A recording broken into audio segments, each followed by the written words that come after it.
Ya, mantan Menkominfo atau Menkominfo nonaktif menjalani sidang pembacaan eksepsi dalam kasus korupsi BTS 4G Kominfo hari ini. Dalam eksepsinya, Plate meminta majelis hakim yang diwakili oleh kuasa hukum mengabulkan 9 poin keberatan.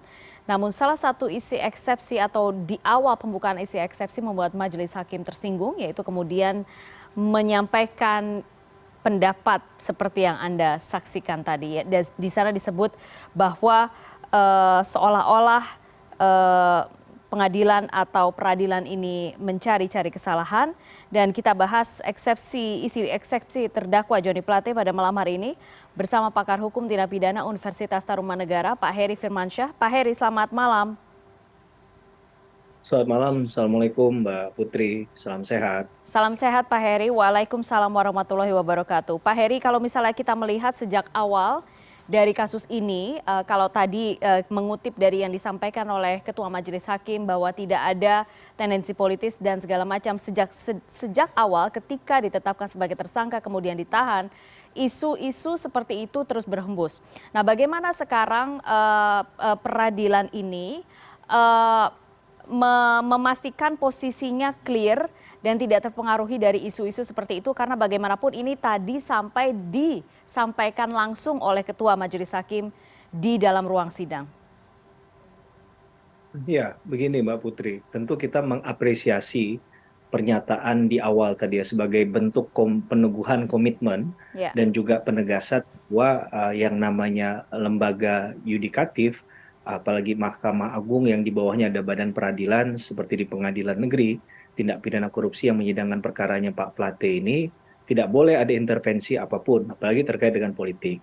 Nah, tapi akan kita lihat ke depannya, mudah-mudahan itu terus konsisten ya. Hmm. Sehingga yang diharapkan pasti sederhana oleh para pihak, diberikan ruang untuk kemudian membuktikan apa yang mereka asumsikan di awal. Hmm. Tentunya satu bicara tentang presumption of guilt, ya tentu JPU dan juga pihak pembela dari Pak Plate pasti akan bicara tentang presumption of innocence, Hmm. asas praduga tidak bersalah. Ya.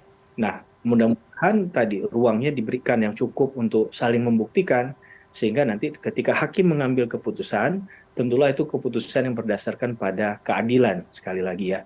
Bukan pada tendensi adanya intervensi, adanya tekanan, adanya karena pesanan politik. Walaupun ini mungkin akan dikaitkan dengan, mohon maaf ya, Mbak Putri, memang Hmm. momentumnya sangat dekat di Ya. 2024. Hmm. Oke, Pak Heri, bagaimanapun kan ini masuk ke dalam hal yang disampaikan di eksepsi. Kata-katanya jelasnya seperti ini, saya kutip ya. Kami perlu menyampaikan keberatan dan tanggapan sehingga pendulum keadilan kembali seimbang, berdiri tegak, tidak condong ke kiri maupun ke kanan, dan proses peradilan dalam persidangan di pengadilan dapat berjalan dengan seimbang. Itu persisnya kata-kata yang disampaikan dalam eksepsi. Tanggapan Anda berkaitan dengan satu paragraf ini yang kemudian diartikan oleh hakim bahwa ada kecenderungan untuk saling tuduh atau saling menunjuk dalam persidangan ini. Iya, ini tentu harapan bagi siapapun yang akan duduk di kursi pembela ya. Hmm. Bahwa saya juga selain dosen, saya juga lawyer gitu. Saya memahami pasti hal itu akan disuarakan dan itu mungkin diharapkan untuk menjaga netralitas tadi ya. Ya. Tapi sekali lagi, wah, proses ini kan terbuka, Hmm. transparansinya ada. Ini juga pengadilan yang dibuka dan terbuka untuk umum kan. Ya. Bahkan media pun mungkin bisa mengakses informasi itu dari dalam ruangan sidang dengan tentunya dengan persyaratan yang harusnya dipenuhi dalam ketentuan di pengadilan negeri. Jadi saya rasa tidak ada hal yang mengkhawatirkan sejauh ini ya. Semuanya masih pada tahap yang biasa dan tentunya dalam kasus besar dengan nilai nominal yang fantastis ya Hmm. Mbak Putri, Hmm. 8 triliun, dan ya saya rasa ini bukan lagi sesuatu yang uh, terkesan hanya by design saja. Hmm. Tentunya ini pertaruhan marwah juga dan kehormatan dari tim penyidik di bawah sampai kepada proses penuntutan di persidangan nantinya, karena semuanya kan harus dilakukan secara profesional tadinya, Ya. imparsial juga. Hmm. Dalam konteks ini ya di ujungnya nanti apakah putusannya kemudian dihukum bersalah atau tidak, itu kan nanti kita ikuti dalam proses pembuktian berikutnya ya. Ini karena masih masuk pada fase belum masuk kepada proses pembuktian. Nanti ada Ya. proses pembuktian jaksa penuntut umum dan kemudian juga teman-teman pembela dari Pak Plate juga akan diberikan hak yang sama. Tapi yang menarik adalah ketika bicara di poin-poin bahwa BPKP misalnya, kalau saya Betul, tidak salah iya, menangkap ya, iya, itu dianggap tidak cukup kuat untuk memberikan statement adanya kerugian keuangan negara. Mungkin kita dapat mengkaji dari putusan Mahkamah Konstitusi, kalau saya tidak salah putusan Mahkamah Konstitusi nomor 31 garis miring PUU 12 Romawi tahun 10 Romawi tahun 2012 ya.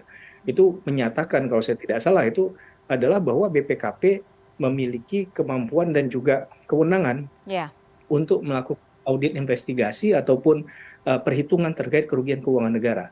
Nah, bicara tentang kerugian keuangan negara ini kan pasti ada tahapannya. Dia akan melihat apa yang direncanakan dan apa yang dilaksanakan, Mbak Putri. iya. Nah, itu yang kemudian poin dalam hal ada tidaknya kerugian keuangan negara.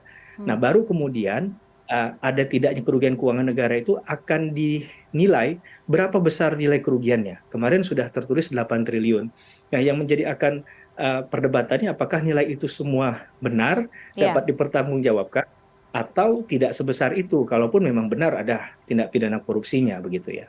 Iya, betul. Dan sebenarnya kan di awal ketika kasus ini pertama kali muncul, ada perdebatan soal perbedaan perhitungan itu ya Pak Heri ya, antara BPK dan Betul. kemudian BPKP dan kemudian itu juga yang kemudian dijadikan alasan atau salah satu landasan untuk pembelaan hukum oleh para tim kuasa hukum dari Johnny G. Plate. Tapi ketika Anda melihat kasus ini sejak awal Pak Heri, akan seberapa luas sebenarnya kasus ini bisa dibuka di persidangan ini? Karena bagaimanapun kalau kita lihat, saya tidak bisa menyebutkan ini aktor utama atau tidak ya, tapi ada tokoh di sini yaitu satu, yaitu Menkominfo nonaktif.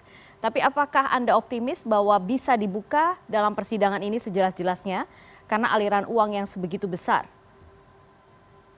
Ya, kuncinya mungkin adalah di sejauh ini yang didaulat menjadi aktor utama ya dalam proses persidangan ini Pak Plate. Maka Pak Plate adalah keywords-nya di sini. Nanti apakah beliau kemudian ada menyampaikan peran orang lain di luar dari dirinya, karena kan dalam konteks kejahatan tindak pidana korupsi dugaan dalam perkara ini, dalam proyek BTS ini kan kita bicara ada dua ya, pejabat pembuat komitmen Iya, dan pengguna anggaran. iya, Nah, dalam hal Pak Plate adalah pengguna anggaran karena di kementerian kan. iya. Nah, tentunya ada organisatoris atau peran-peran dari masing-masing tadi. Hmm. Nah, kalau kita melihat hanya dari struktur saja, tentunya tidak ada yang melebihi menteri kan, karena di Iya, atas menteri hanya presiden misalnya. presiden, iya.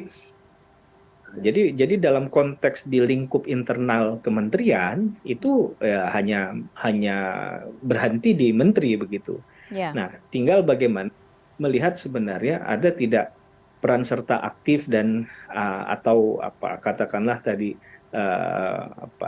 rekayasa desain yang tadi dilakukan karena modus operandi dalam penyediaan barang dan jasa ini kan banyak macam ya Hmm. Mbak Putri ya. Iya, Apalagi kalau kita dalam sekarang ini desainnya coraknya luar biasa, agak sulit memang ditemukan dengan kasat mata saja. betul. Jadi memang ini harus harus dibuka secara terang benderang Hmm. dan juga dengan teknik-teknik yang tidak mudah karena korupsi saja itu sulit untuk dibuka persoalannya secara sekali lagi terang benderang tadi apalagi kalau ini di level yang ya, tidak main-main begitu ya Iya. menteri aktif yang diduga melakukan tindak pidana. Tentunya ada jejaring yang harus kemudian coba diteliti dan kemudian diproses berikutnya Hmm. terkait dengan pertanggungjawaban pidana.